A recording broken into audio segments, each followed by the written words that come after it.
Punks are misunderstood. Most people, when they think of punks, they think of violent freaks rolling around in glass, beating each other up. When I think about punk, I think of the power, I think of the energy, I think of the possibilities for change. That's what punk's all about, change. It's about music by kids, for kids, reflecting the frustrations and the problems that kids face every day. The music most of us grew up with in the 70s was music by older people, singing about partying and cruising, things that we just couldn't relate to. That's not what we were feeling in our lives. And the media, they've always exploited the scene. They've always sensationalized the negative aspects, the violence. They never talked about the positive things. So that's why we started the Better Youth organization, because we felt that there was positive things and that they needed to be heard, and we were sick and tired of having this negative image. We want to put out a positive image. So this summer, we're going to go on tour across the country, and we're going to go and we're going to see the kids all over. We want to tell them that they can do these sort of things. They got to do it on their own, because no one's going to help them. You got to be an individual. You got to get off your ass. You got to be heard. If you got ideas, you got to say them. You got to let yourself be heard. Well, the Youth Brigade's a band with myself and my two brothers. Now, the Better Youth organization is something completely distinct and apart from that. It is an organization that puts out records, puts on shows, and generally supports the scene and tries to help things go along in a positive manner. And last year we did a show, probably the biggest show in punk show in LA history. There's almost 3,000 kids there, and with the little bit of money we made off that, we bought a bus. And now we're going to try and do our biggest project. We're going to take the bus, we're going to go out on tour around the country, and we're going to take a band called Social Distortion, who we really like and we think we'll get along well with. Social Distortion's been together about 3 years, and this will be our first tour. First thing we've done on our own. As far as I know, we're going on this tour, and it's mapped out, I guess, but I don't really know the details, if we're going to be sleeping in the bus, or we got motels to stay at, or what. Well, the main fear is the mental stress that's going to be happening on this tour, man. There's going to be so many head games in that bus and so many people fighting over the last brew. Well, the BYO, basically what they've guaranteed Social Distortion. During that time that we travel, we will get $10 a day for living expenses, which is really cheap, but this is like the first thing for them, it's the first thing for us, and we're all just doing it for the fun of it. We're all just going to have fun. About 31 cities, about 31 cities, plus we got 6 nights in Calgary, so we're talking like between 30 to 35 shows. So it'll be 35 days or something? Well, it'll be 1, 2, 3, 4, it'll be a little over 5 weeks. We'll be back at the end of September. The purpose of this tour is not for us to go out and become big rock stars and make a lot of money, because we know that's not going to happen. We're just hoping to break even. We're not some big act who's got a record company behind us doing everything for us. We're doing this all on our own, independently. And we're trying to prove to people that punks aren't a bunch of mindless morons that go around beating each other up, slashing each other like they say. That they can do things on their own, they can do things independently because they believe in it and they're really sincere about it. Now, whether the tour is going to work or not, we're just going to have to wait and see.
My name is Marlon Whitfield. I'm 20 years old and I'm part of the road crew. Louis, 21. I'm doing everything, driving, working on the bus. Dennis, 16, I play guitar. Okay, my name is Adam. I'm from the Youth Brigade. I'm 17. Brinson Michael Kitteridge, 19. Road crew, learning a new profession. My name's Derek O'Brien. I'm 19 years old. I come from Orange County, California, and I play drama. Dennis, I'm 38. I'm Brian, I'm 19, I play bass in the Social Distortion. I'm Mark Stern. I'm 21 years old. I play drums in the Youth Brigade. Michael, I started Social Distortion about summer of '78. I'm Dennis, I play guitar in Social Distortion. I'm old. Well, people call me Monk. My name is really Mark. I'm supposed to be make sure everything is coordinated and goes well with the van or the bus. We're going to all the big cities like New York and Washington and that, but we're also doing a lot of smaller places like Portland, Oregon, and Seattle. And then up in Canada, we're doing Calgary and Edmonton and Saskatoon and Winnipeg, which are places that bands haven't ever really played before. So I think the bus should hold out. It's only got 90,000 miles on it. Well, we got Monk, and he's a mechanic. He's pretty good. He's been doing a lot of work on the bus, so I guess we shouldn't, if we run into any problems, I think we should be able to handle it, so long as we have enough money to fix things and nothing really major happens. I think we'll make everything. This is all the supplies right here.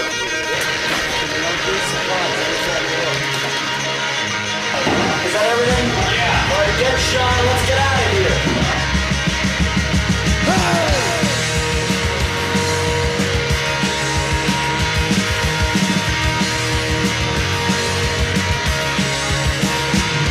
Well, I love the sound when I smash a glass. I get comfortable to kick my ass. Mommy is worried about the way I drink. Daddy can't figure out the way I think. Wake me up and tell me go to work. I started those that shit I feel good. I can't wait till the show tonight. When I'm with my friends, everything's alright.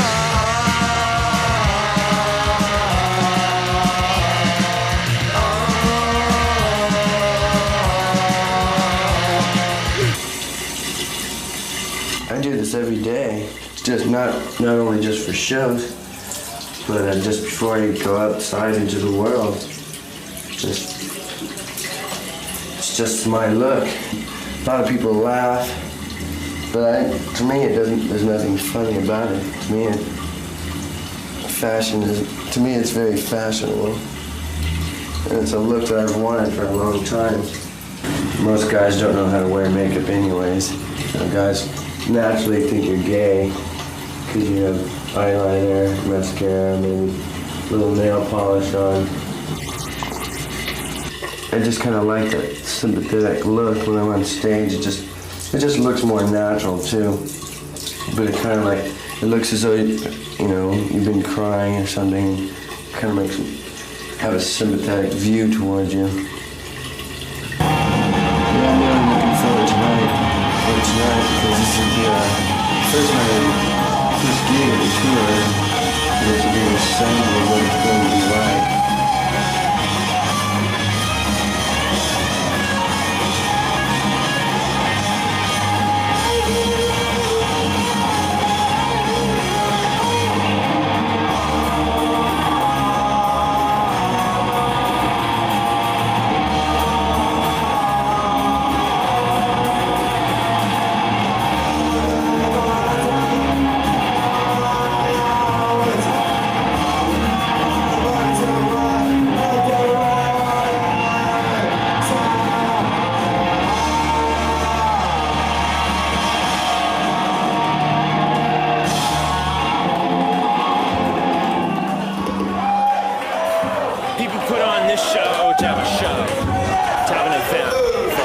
Whatever they fucking think, or whatever they call it, they put it on for the sake of that and not to make green. Anytime Steve Pritchard or any of these other assholes put on a show, they do it for the green. They do it to make money. And that's bullshit. The bands deserve the money. But half of it is the band's fault. The Cramps come through here and they play a bar, 21 and over. They ultimately eliminate 3/4 of their audience by playing a bar. What the hell are they gonna play a bar for? Who can go see them? Their fans can't fucking go see them. It's bullshit. The bands have got to accept responsibility. That's the good thing about this show, is the bands are out here, they're playing an underage show for nothing, man. $3 a head, it's nothing. The last time we played here, we got $250, and this time we got 40. God, we did a really good show. Everybody loved it. Get this out the front, please. It was a lot of fun. I think it was a total success, except for the fact that the son of a bitch ripped us off. They ripped us off at first, then we had to hassle him for more money just so we could pay the PDs. This is what he gave us. Rolls of pennies. Fucking cheap old fart.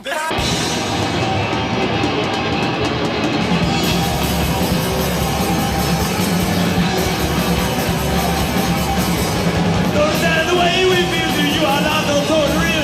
But we just passing by. But my love that you know man, they just all for life. Turn it over and over again. So you don't need to realize how much that you better not. First on, everything you do. First on, we're done through. First on, we'll find. We're getting in the idiot. Getting more.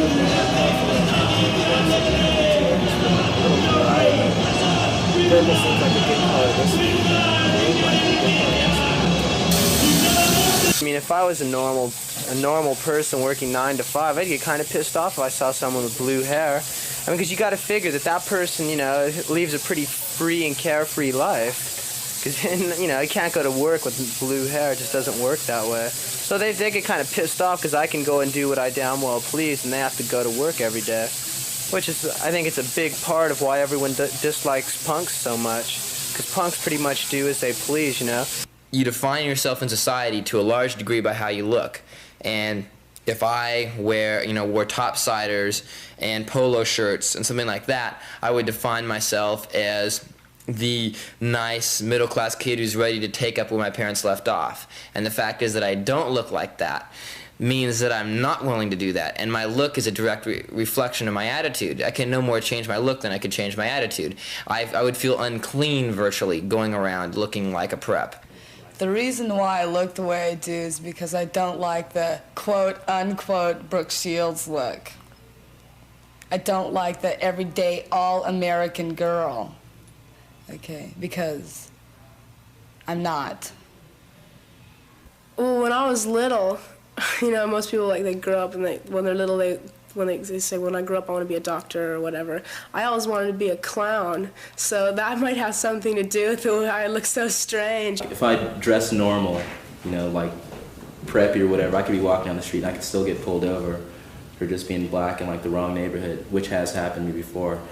And being a punk makes you know, I've been places like walking around with blue hair or something, and I had some guy say to me like, isn't it bad enough you're black that, you know, you have to go have blue hair? And he was gonna duke me, so it doesn't make a difference, like really what I did, because if I was you know, just black and normal, I'd still get fucked with, so I might as well do what I want to do and just take my chances. It's a part of being a black person in this country to be fucked with, and it's a part of being a punk too to get fucked with. People dislike you, so I just deal with it because that's what I like to do.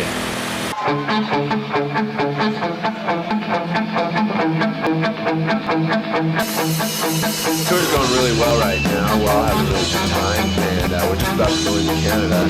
We're all pretty curious to see what it seems like there. It's really neat how there's this underground network of punks in every major city you go to. Each scene is like a union unto itself. That dance differently. There's different bands that put up their own things and try to put on shows themselves, and it's like really neat. And now we're about to go into Canada, and we're really curious to see what the scene's like there. Come on in, have some chili. Welcome to Calgary Manor. Grab a bowl. No. Grab a bowl. Have some chili. Hold it. Have some chili before you fill. One big happy family. Extra old stock, high test, Canadian beer all the way. 6.5% alcohol, well approved. Canucks! Canucks! Canucks! get some chili into your drinks. Right. Otherwise, you're gonna be really hating One for the manor. Canada. This is the best place we've hit so far. Like, Yeah, give me a beer. Even though the bikers are pretty scary, Bring the freezer. Oh we'll my. just like stay here till we play. Kids around here are great. I mean, this house is great. They're made us dinner, skateboard ramp outside. Kids are the It's really cool out here. Like all the comforts of home. Yeah, it's like the best city we've been to As so far as the far. punks go, yeah. As far as the kids, yeah.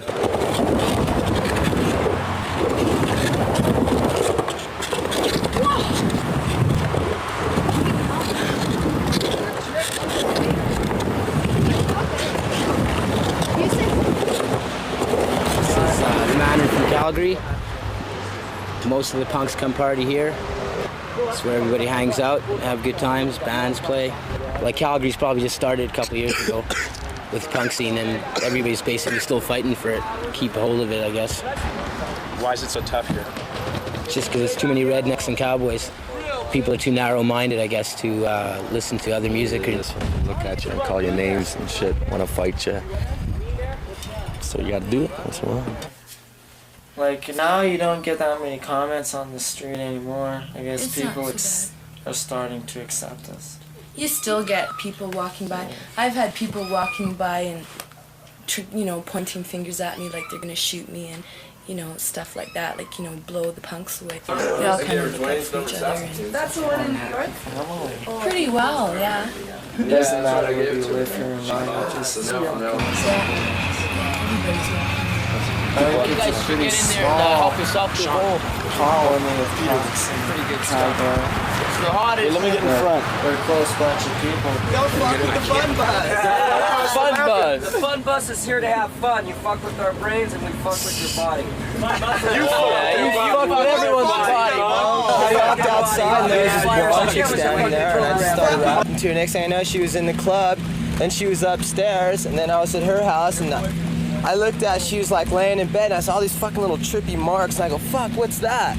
And she goes, oh, I got stabbed 87 times by some black guy in New York. I was going, are you sure?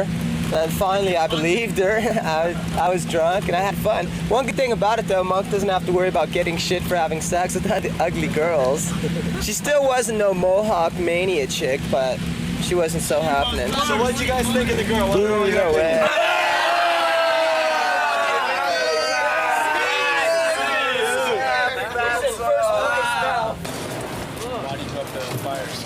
Why do I go up the fire escape? Because you don't go in the front of the bar. There's fucking these big burly guys up there that try and kick your ass if you walk through there. They say you're a fucking punk rocker and we're gonna kick your ass. So we got first, second, and third stories right off the fire escape. So we just go down the fire escape. The punks use the back door, so we just go into the back door, play. That way we never have to go in the front of the bar. At least we know we've accomplished something. If we bum their lives, at least we know we're opening their minds up a little bit. That there's just not this stupid little biker world that they live in. There's other things going on around them.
I think I've got a new song.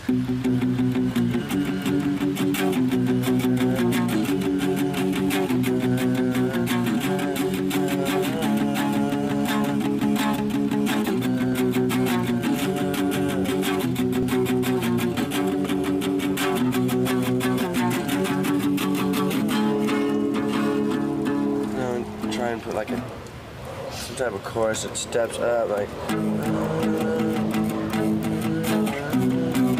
That's about as far as I got. Any lyric ideas so far? Well, I like to write. I don't know.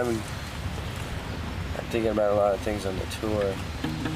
Yeah, I've got a lot of inspirations for writing some new songs. I thought of one title, something called Another State of Mind. In another state, in another state of mind. That was kind of witty.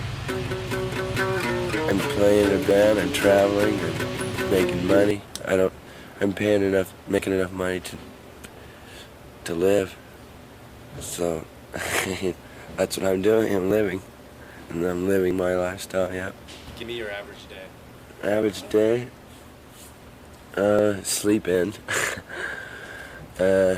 Depends on what time I wake up. Watch Twilight Zone or something.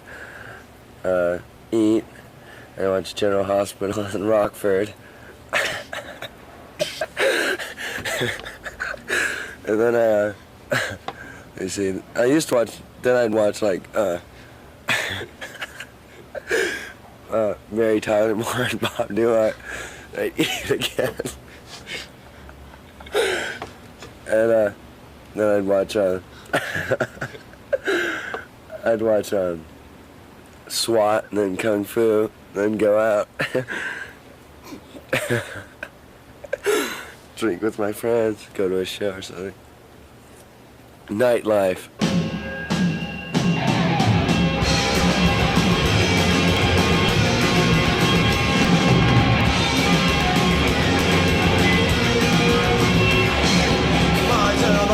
Child down school and minds and I'm also broke all the road. Out around drinking with the boys. He loves around and makes some noise. Doesn't want to be a doctor or you're rolling at that errand. He's 20 years old and he quit his job. Unemployment buys his beer. His brothers and sisters have tasted sweet success. Mountain as right on that. My son, he's not afraid to admit. Mom is the old monster, we're coming out back.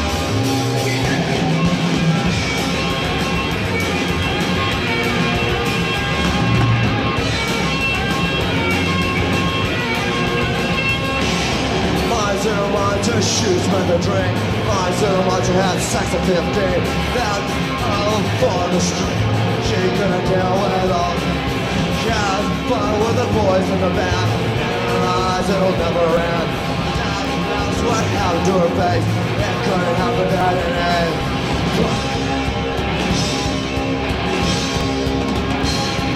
Her eyes are a deeper blue. She likes her hair that color too. She could even wear it. That doesn't mean she'll ever come.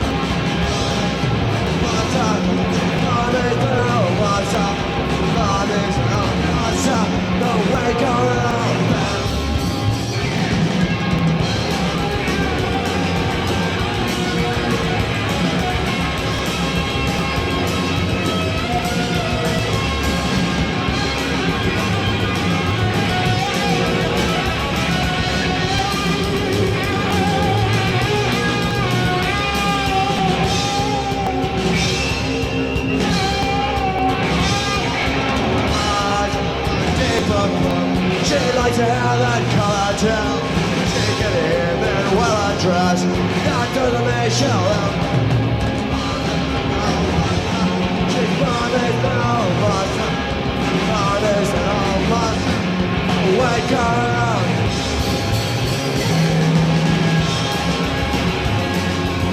Well, the thing is, there's a lot of people think that the punks are out to like ruin the family structure and the family system or whatever. There's no family system to destroy because it was already broken down. It's been falling apart for about the last 20 years. The sitting down at dinner and talking about things and going to church on Sunday and playing ball in the park with the kids and everything like that. That stuff's not happening anymore. we're just living in too fast of a society. It's like a lot of people don't have time to do that. They're so preoccupied with other things. For a while, my mom used to throw me out of the house every 2 months. She'd tear down all my flyers off the walls and throw my posters away and stuff. And all the pictures of my friends, I used to have them on a bulletin board. And she'd just tear it all down and rip them up. So now I just don't like flaunt it in her face. You know, it's like she accepts it. She doesn't like it. Well, my parents just think I'm weird. And my dad likes my hair. My ultimate goal in life isn't to be the nice capitalist tool, which, you know, I'll get paid good money and get a nice suburban home and have 2.2 kids and have 2 cars and a nice dog and everything like that. That's not my ideal. I'm not willing to sacrifice my life to do that. And the fact that I won't is really, I think, threatening to a lot of parents. It's threatening. I'm sure it's threatening to my parents in a way. My parents actually are more open-minded than some, so I can say that to a degree to them, and they don't absolutely freak out, but they still have a hard time recognizing it. And the fact is, to an increasing number of kids, punks and non-punks, the all-American dream is not a viable solution. Ah ouais, Marcel. Is that you? 1, 2, 3. 1, 2, 3, 4, 5, 6. 1, 2, 3, 4, 5, 6.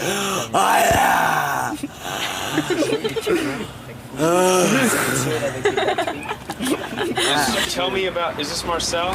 Yeah. Tell me about Marcel. Me? Okay, 2 years ago, I used to see him at the club, and I used to think he was really cute, you know. And he was walking, he was all nice, and once he got hit by a car, and then since then he almost died, and he went into coma and all this, and then all his friends came to see him, and when his friend came to see him, he started to talk, and then he started to talk, and then he started to move, and soon he's gonna walk. Because, like, he's got willpower. He wants to walk again. He almost died, he was in coma, he couldn't even speak, and now look at him. He can move his hand, he can talk, he can go nuts and all this. He can even have a hard arm. Is that true, Marcel? That's true. That's true. That's true. I used to go and beg and snatch purses and beat up faggots with some friends of mine to get some money to go eat or get stoned, you know. And I like it better. I wouldn't like to be rich because I'm happy on the street. Because on the street I am myself. When I wanted a place to stay, I go in a club where stupid cunts go there, and I go see a homeless people, like go see for homeless people, and then I say to them, oh, I have no money, nothing to eat and stuff like this. And then they feel sorry for me, and then they make me eat. And then after a week, they make me eat, and they give me a place to stay, and then they want to screw, and then I tell them to fuck off. And then I go for somebody else. Always like this, always find my way. I am scared of people because people are scared of me because they think I'm gonna beat them up. I'm not gonna beat them up. What do your parents think of all this? Oh my, they just don't like me anymore.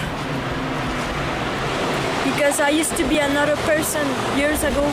I used to be the nicest person you ever met. I used to be good at school and all that stupid stuff, but I found out by myself that it was not right for me, that even if I was good enough for school and all this, I didn't have to go and show up good notes and all this. What made you change? It's just that I was tired of doing what people wanted me to do. I just wanted to do something I could figure out myself. I do not want to harm nobody.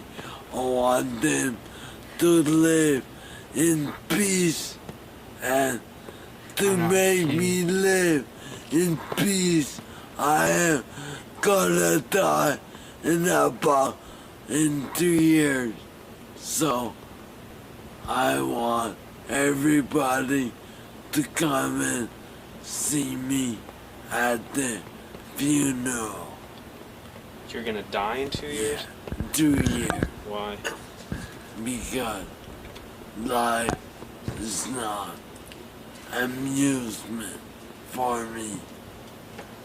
I do not like to live in this kind of life.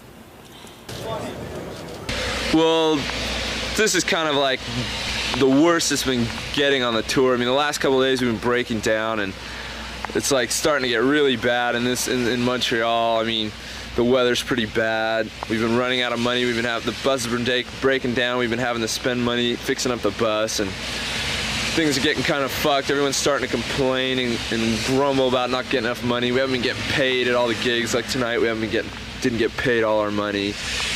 And then I don't know. It just seems like things are just kind of starting to fall apart. And then to top it all off, we go to these guys who put the show on. We said we were hungry, we wanted to go get something to eat, so they take us to this taxi joint that says open. It's like 3 in the morning, we go in there.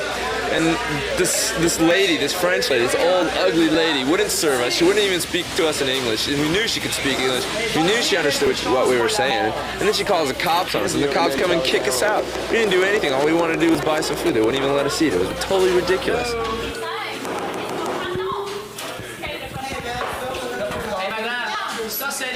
That hooker just ran off. Why would she let me have a cup of coffee? Ça c'est Canal 12. I don't understand. Why does they check you out? They probably don't believe it from okay. So we all leaving? Yeah. Well, do we have a choice? No. Hey, get her. She looks sleepy. Smile on the camera. The whole world is gonna see this. She's crazy. I guess she's afraid of us. She thinks we're gonna come in there to fuck with her or something. That's just the way people. It's a normal reaction to a lot of straight people who've never seen punks before. They just think you're there to fuck with them or to intimidate them or something, you know. And a bunch of kids come in, they're kind of noisy and stuff. Maybe she gets scared, but all we wanted was to eat something. She wouldn't even give us a cup of coffee or anything like that. It was totally ridiculous. Come on, boys. Whoa! I've got knives on my hook. Lady's a witch. The money situation's starting to get pretty down, and people are starting to get on each other's nerves. This money makes a big difference, I guess, which is a pretty sick thing to think about, but unfortunately it's true. When you're hungry and you don't have any money, the best things don't look as great as they did before. What about unity? What about unity? If you're hungry, nobody's unified. You know, if you got nothing to eat, there's nothing to be unified about. You can't be fed on unity.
love to dance. I don't know, just the spurt of energy that you get, just because the energy of the music just builds and builds, and you just feel like, you know, going balls out, you know? And that's why I did it. Some people call it slamming, and some people call it pogoing, and some call it the skang. But I just call it dancing because that's normally what you're doing. Like this one, they just call this more or less a slam. It's just keep going in a circle, keep moving your arms and stuff, and just bouncing off people, pushing them away. Then you'll see people stepping out through the crowd like this, pushing people off them as they bounce into them. And then also, there's also people, you'll see them, they'll be doing the pogo. They're usually pretty close to the stage. And as you keep moving around in a circle like this, because that's the way the pit moves, is in a circle. People are jumping off stage, you push them away, and just try not to get out of that circle, because if you do, you get out of the beat. And that's where the energy's at, is in the beat.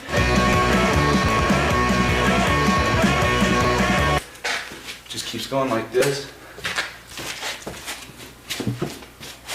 Just keep moving around. And it doesn't matter if you fall down or not, because your buddy's going to be there to pick you up, or someone's going to pick you up. Get everything?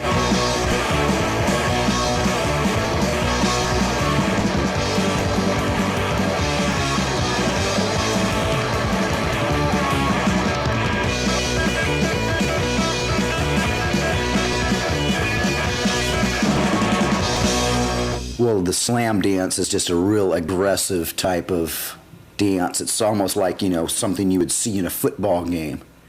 But the people that are doing it, they're all basically friends. They know each other. So nobody really, very seldom gets hurt. It looks very violent, very rough, but, you know, everybody just bounces off of each other, rolls around. They just have a good time. You can get hurt, you can, if you're a girl. So from a girl's point of view, I don't think that slamming is advisable, or I don't even think I think it's pretty stupid, but it's a good thing, it's a good way to get your aggressions out if you're a guy, because you can go out there and guys can usually handle it. I used to slam dance. I used to be the only girl out there slam dancing. And I got my leg broken. America is built around the whole idea of the John Wayne ethic of us versus them. Let's beat the shit out of the other guy before he beats the shit out of you. And really when you look at it, that the people that are criticizing the punks for slamming are these macho Americans, fat, overage, middle-aged Americans sitting in their armchairs watching other people beat the shit out of each other on TV every Sunday afternoon. But when it comes down to some people all at once having a good time with their friends, just where there's no competition, it's just everyone having a good time. They call it random chaos or very violent when that's not what it is at all.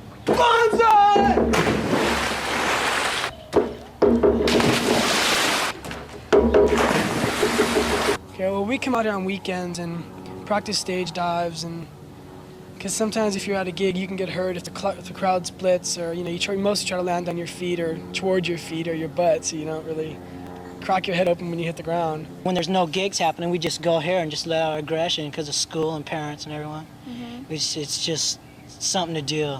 If you fall, or when you're slamming, if you fall down, everyone stops and they help you. They pick you up, they make sure everything's okay. And if you're hurt, they're going to help you out. Well,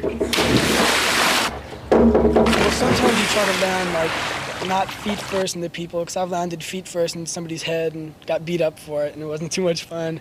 So, usually just practice out here and try to land sort of like at an angle where they can at least slow you down before you hit the ground or catch you or whatever. Just so you don't get hurt and don't hurt other people.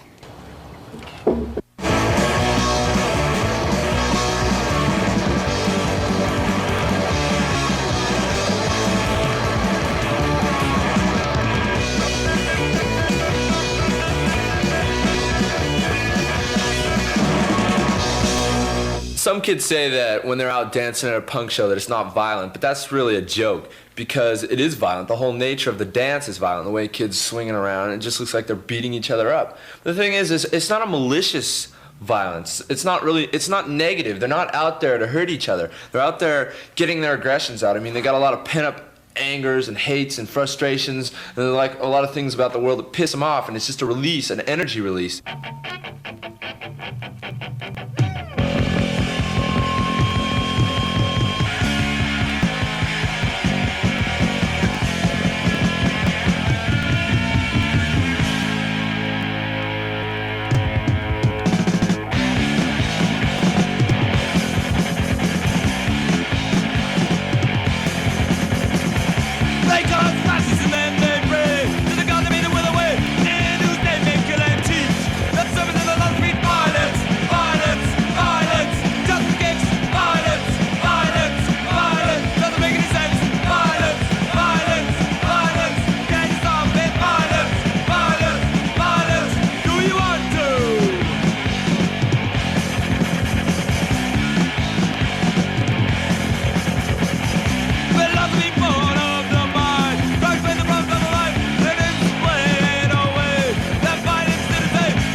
unscrew this plug right here.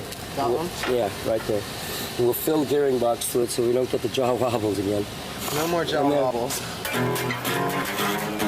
It's like nothing. More. It's not in tune. Thank you. And then just, okay, this is how the chorus can either go from A, C, to G,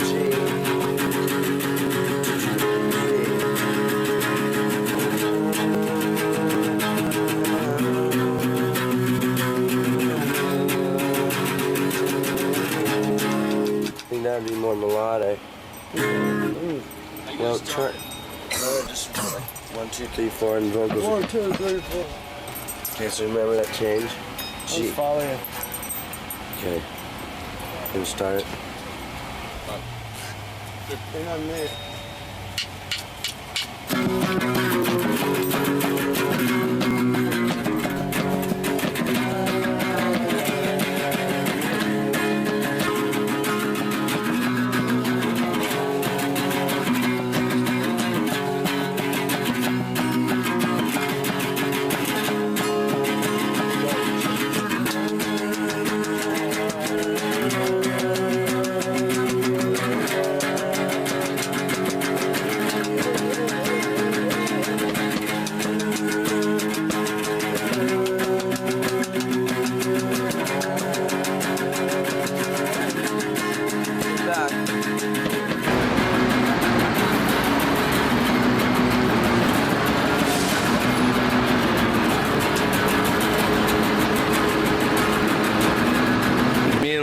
Leaving for LA or just catching a bus out. I mean, the bus broke, the tour bus broke down here, and I'm not going to be wandering the streets of Detroit just for, I've lived here before. I mean, it's dangerous. I'm not into it. We're cut now.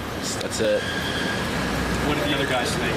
Oh, they're bummed. I mean, a lot of them, I think, like Brent wants to go too, but the band's like holding him back. He's got like the loyalty to the band thing, but everybody's pretty much pissed off and wants to go home. I think they're just like holding on to something that's like gonna fuck up pretty soon anyway. I don't feel guilty for leaving because everybody wants to leave. Everybody's tired of it. I mean, 11 guys in a bus is just like, it's cabin fever. Nobody's like, was prepared for that, dealing with everybody else's personality and stuff. And I just happen to have like a way to get home.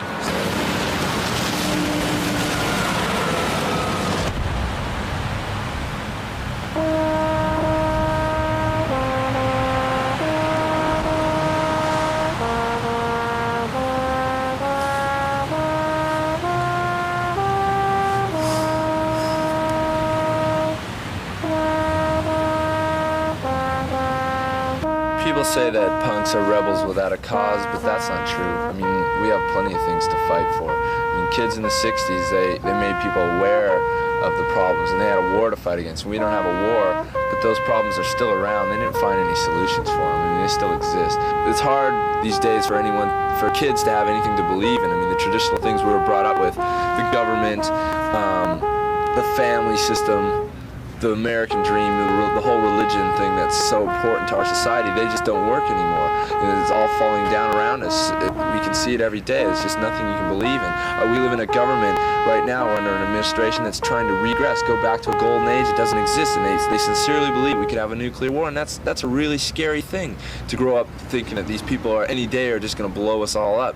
And the whole family system that we were brought up on, the American dream that our parents realized, of going to school and getting a good job and getting married, and that would make you happy, but that didn't make them happy. Most of our parents are getting divorced. Most of the punks come from broken homes, and they look at their parents and they say, well, if that's the way they turn out, I don't want to turn out like that. I mean, it's not going to make us happy if it didn't make them happy.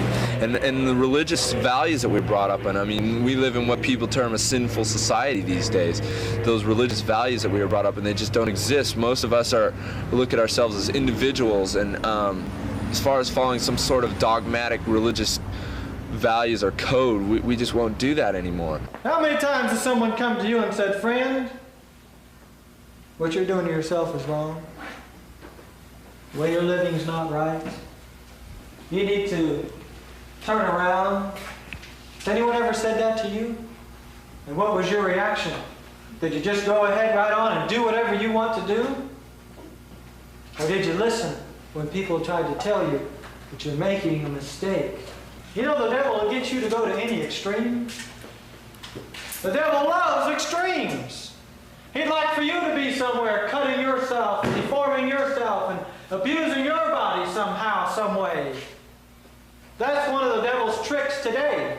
What we're trying to achieve here is we've opened our house up to anyone that wants to change, that wants to find Christ, that wants to get off the streets, that wants to definitely get an improvement in their lives, get their lives on the right track. We allow kids to stay here, we give them food, we do as much as we can. Everyone that comes here has been from a divorced family. That has been the major problem that we've seen, is the family has fallen apart on these kids. They come here and they have nothing. They have no place to live, no money, no food. You know, we can't turn them out. Back to the basic question, if you're a punk rocker, yes, you can get saved. But I think very definitely after you are truly born again, you'll hear that still small voice begin to talk to you about particular things in your life that would be displeasing to God. But as far as the punk rock music, I'm not really that familiar with it. My own opinion would be that it does not bring God much glory. We were both part of the punk scene. We both found Jesus Christ, who changed our lives drastically. Where you had a monster and an alcoholic, or both of the same. Yes, and we both, he really helped us. He's played a major part in both of our lives. Parents are too busy seeking their own pleasures, not really rearing the child in the ways of the Lord. When you don't rear a child in the ways of the Lord, he's going to wander. He's going to try and find the truth, especially when parents don't have it.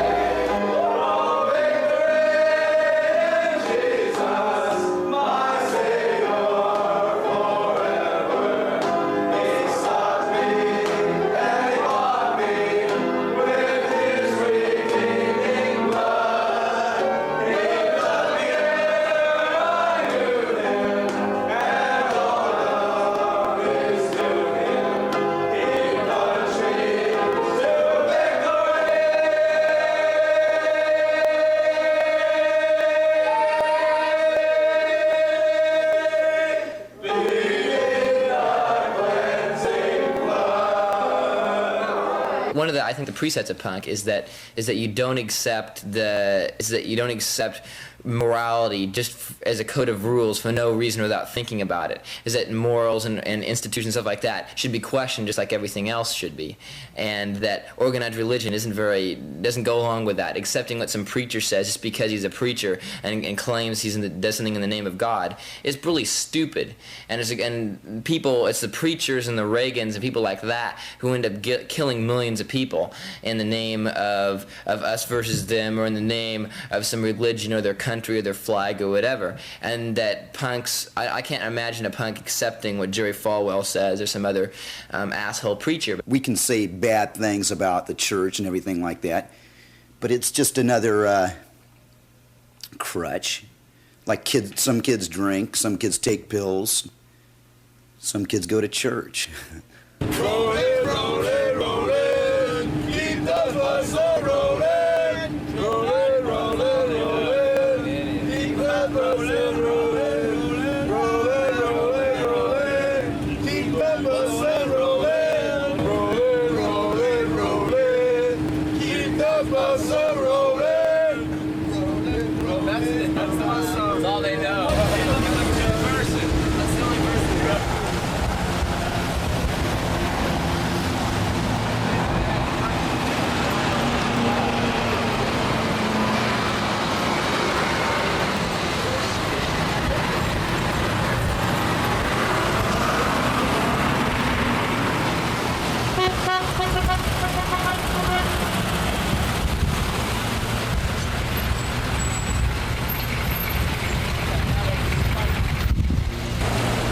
Distributor's not turning, man.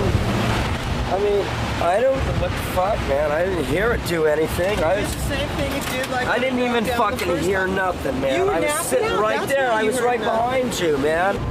How the fuck did that happen? Wow, things are tough all over. Oh, where's the telephone? I'm gonna call Giovanna out. Fuck you, then you sleep outside, dick. We're at Constitution and 12th, right around the corner from the Washington Monument. Can't miss is a one big ugly yellow bus. I think we better buy ourselves a brand new Mack truck. 18-wheeler. What? Fucking 18-wheeler rolling down the highway. Fucking video games and...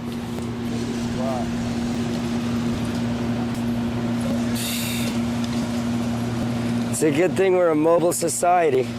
And they already went out and bought hamburger meat rolls. They got beer from the basement, a couple cases, so you, me, and Brent are gonna style. Shine the rest of the rats in the sinking ship. Well, I'm not shining them. I got them a place to stay at least. When are they gonna come pick us up? Like, bring the station wagon. Well, just bring a car for 3. Everybody to their own life. When the times get hard, the fucking people get moving.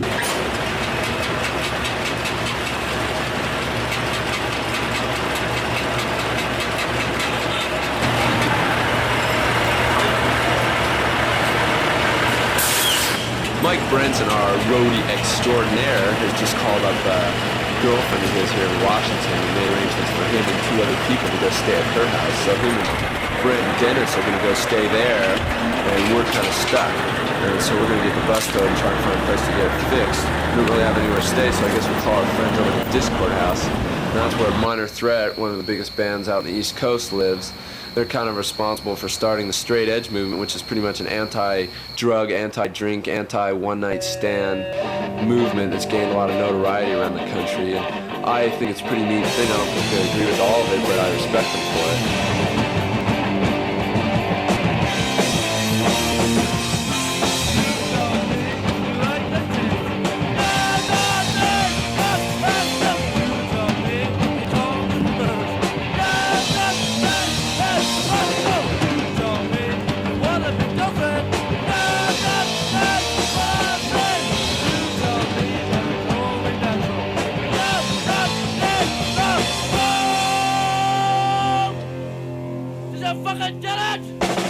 People in our age group used to sit around, get fucked up, throw bottles, drive fast and whatever, and, be ruckus and be rowdy and all that shit. And that was 5 years ago, and when I became a punk, my main fight was against the people that were around me. The kids, my friends, the people I saw, and I said, God, I don't want to be like these people, man, because I didn't feel like I fit in at all with them. So we said, found an alternative. Yeah, we found an alternative, and now a lot of people, what would punks be doing now? Sitting around, getting fucked up, and being rowdy. That's what I don't want to be that. I want to beat that, man, and I know that we can. The merchants of Georgetown want nothing more than punks to do than to smash out windows, spray paint on the walls, drink in the streets, and beat up people. And the reason we fucked them so good is that we went to Georgetown and we're honest as shit. We never steal. We fucking go to stores, we pay our money, we're polite, thank you very much. We're just totally nice. And best of all, we're fucking got our heads shaved, we're like punk rockers, and we're totally going against what they want. I've always been straight, most part. I've never smoked dope in my life, and then I realized, because I was sort of an observer of all my friends and how fucked up they were getting, and how stupid they were acting, I kind of, deep hate for it came in. Straight edge is not it's not a set of rules. Straight edge is just... It's not we're above. It's not saying, it's not saying I'm better. It's basically saying I got my head straight. I've got my shit together, and that's why I've got the advantage on you. As far as people emulating me, or not emulating, but just because I don't drink or because they feel like it's a set of rules, I could just try to say to myself, well, at least it's not a bad set of rules. At least it's at least I'm not saying, shoot heroin. They're playing Baltimore, and with all the excitement, all the action on stage, and the ceiling got busted, a wire got pulled, a microphone got broken, I don't know, but the PA people freaked out, took all the microphones back, just started tearing the whole set down, shut the whole PA down, which left us without a PA. But actually, I think it made the show real great, because without without the PA, everyone sang, and I didn't have the microphone. Sort of like the big barrier thing was gone. The microphone was gone. In most cases, maybe that would stop the show, but lucky for us, most of the kids know our songs. It actually made the show a whole lot better because they're all singing, and just like there's like one great like chorus.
To witness the forbidden breakage of the timing gears that's plagued us in 3 fucking states across the United States so far, for what reasons unknown to man or monk. And there it is, as I hypothesized. Look at them, there they are, all broken bastards. That's not bad though, that one we don't have to drain the oil on this one. Well, the desertion started when we first broke down and went up to Detroit. 2 of our roadies split home. And ever since then, things haven't been going as well as we would have liked. You know, things are working out pretty well in the shows, but some of the guys just don't think that things are working out and are ready to desert and fly back to LA.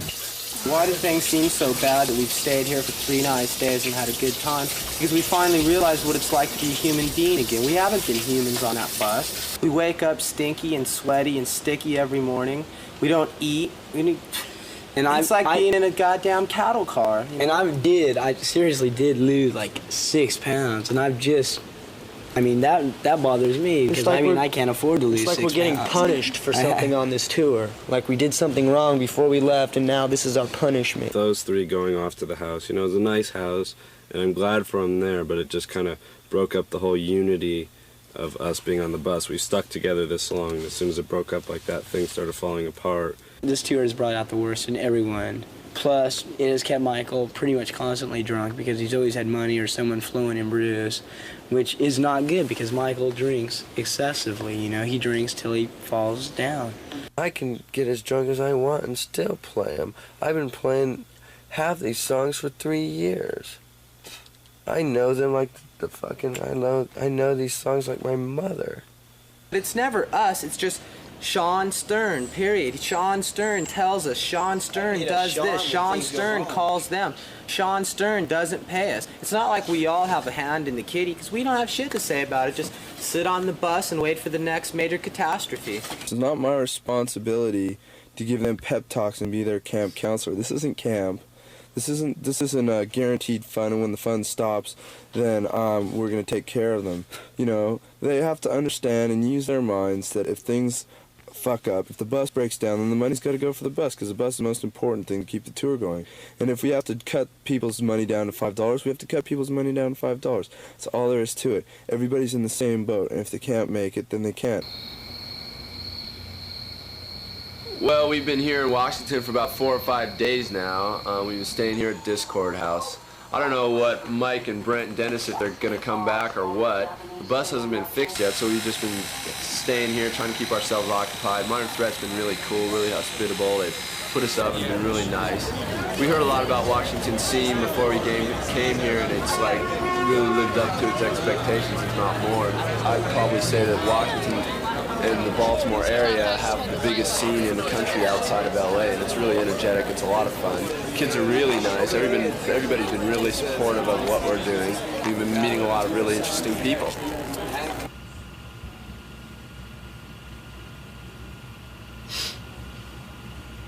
I think that people should sculpt themselves in a way that expresses what they feel, and that's why I did my hair this way, and that's why I do my face this way, because out of the misery I felt like death, and that's probably closest to what I look like, is death.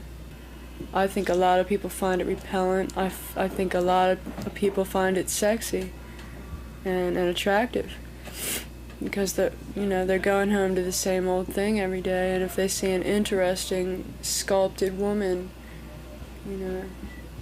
I think that's one of their fantasies is an interesting person to be with occasionally besides the same old wife that they go home to every day. Sometimes I look and I'll see people that I used to know or that I've known, and I'll be like, Christ, man, when this person comes back from wherever they are, they're gonna freak and say, what the fuck did she do to herself? Like my mom, she's like, thinks I'm really beautiful and smart and everything, and she thinks I'm just wasting it, and that she thinks that everybody laughs at me, and that really bums her out, so we don't go out together or anything like that. She just thinks, that I should wear Izod shirts and try to fit in, but, it just doesn't work. My mother's shrink won't let her see me because he thinks it's real destructive to her, even though he thinks I should do what I want. I'm 23, I should be able to do whatever I want. I don't go see her because it upsets her. I was 13 and 12, and I was going away for days and days, and my parents weren't real fond of that. I was addicted to Seconal and Valium, and I was living in my closet for a while, a long while, and I was always cutting myself up, bashing things into my head. My stepfather beat the shit out of me all the time, so I felt like I should punish myself too. And so they kicked me out of school for being downed out all the time, passing out in class and stuff. So then the shrink said that I should be put away, and I was put away for close to 2 years. And even after I came out of it, I was a total case. I just always imagined myself alone as an old woman. I could just see myself in my rocking chair with my grandchildren telling me all these bizarre stories about my life. Little kids love old people that have interesting stories. I just want to have a family. I don't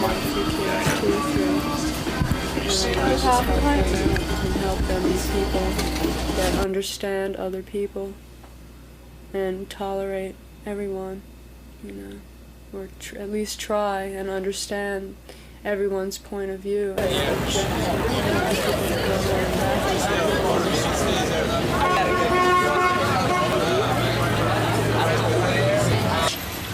guess they left. Brent, all Social Distortion. Yeah, all of them. Brent, Dennis, and Derek. I thought there was more strength in the band. I thought we were like one group, stick together to the end. They just think they can make more money back in LA, so they don't see why it's worth their while to be all over America promoting the band when they can make more money playing a show in Los Angeles. They all want to go back there where the money is. But things start to look a little brighter, man. I'm gonna start looking for new members. And I will keep the same name, and I will keep the same songs. Everything's kind of faded to black on the tour, so I might as well do my hair black too. Kind of a little reflection of the way things have gone and the way I feel right now. So I'm kind of depressed. We've been here a week. I've been getting harassed a lot. I'm getting in a lot of trouble, sort of. Everyone's just kind of down because the tour's going so bad, so people crack under pressure. We'll limp on home in decent fashion. I think we've only got 2 shows left or so. Would you call it a waste of time? Fuck, no way.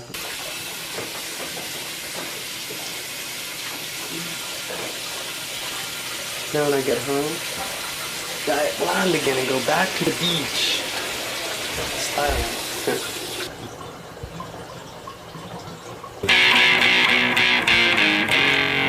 Well, looks like I just got the song finished. I've been working on this in the past month.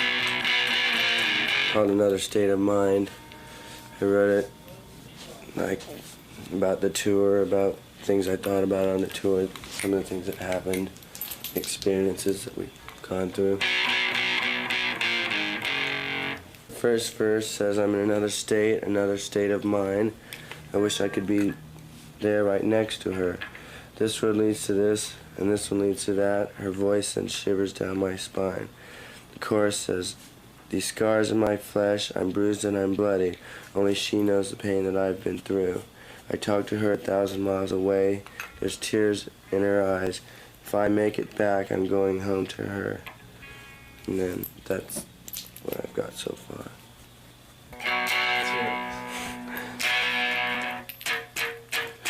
Another state of mind. I wish that I could be there right next to her. This road leads to this, and this road leads to that. Her voice and shiver down my spine. These scars in my flesh, I'm bruised and I'm bloody. Only she knows the pain that I've been through.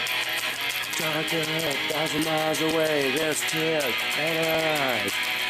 I make it back, going home to her.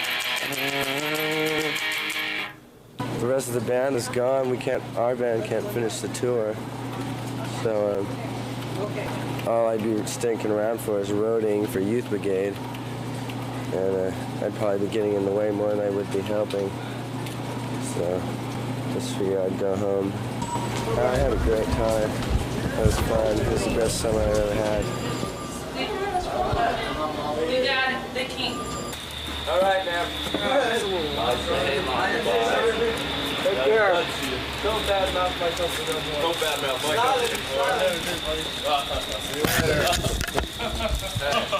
Hey, it's fun being broke down. Come back now. We're going home. That was the last gig. The bus doesn't seem like it can make it home, so we're going to leave it here.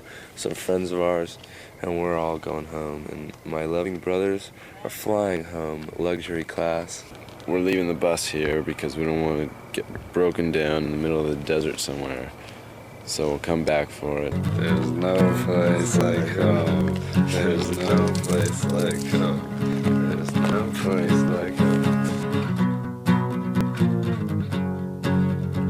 Okay, we're going in the video truck right now. The one that's been following us around from LA this whole time. Oh, my hand. Hey, Mom, 30 hours right like this. You see it live on television, Mom. Just like this, 30 long hours. Leave him here, leave him. Climb in, Monk, and get to your spot for the next 2 days. LA, next stop, see you later.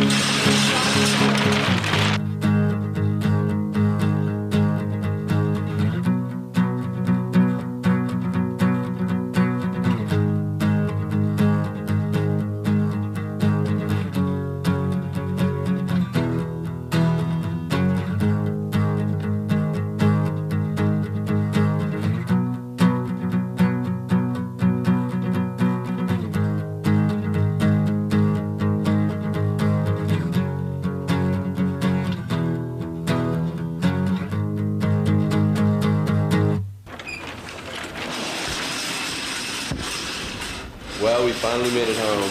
Boy, does it smell in here. There were 11 of us when we started out, now there's only 4. We've gone 10,000 miles, we're a few $1,000s in the hole. We're a little bit skinnier.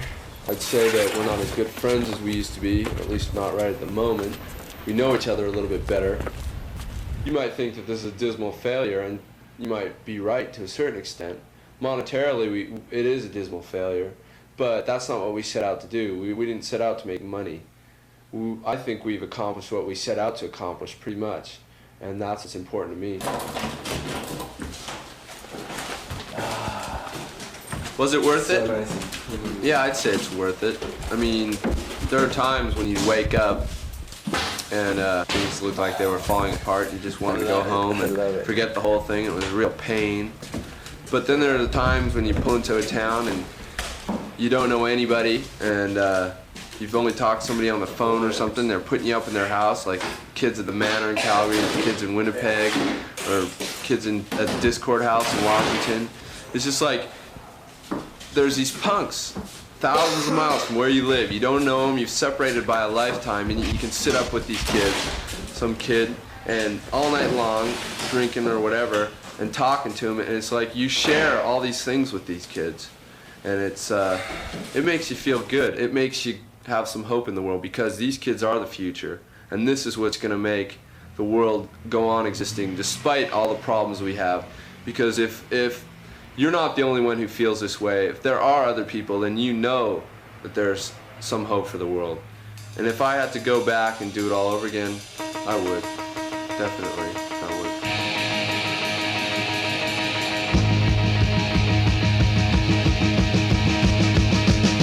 When I'm in another state of mind, I wish that I could be there right next to her. That's what they tell us, and that's what they tell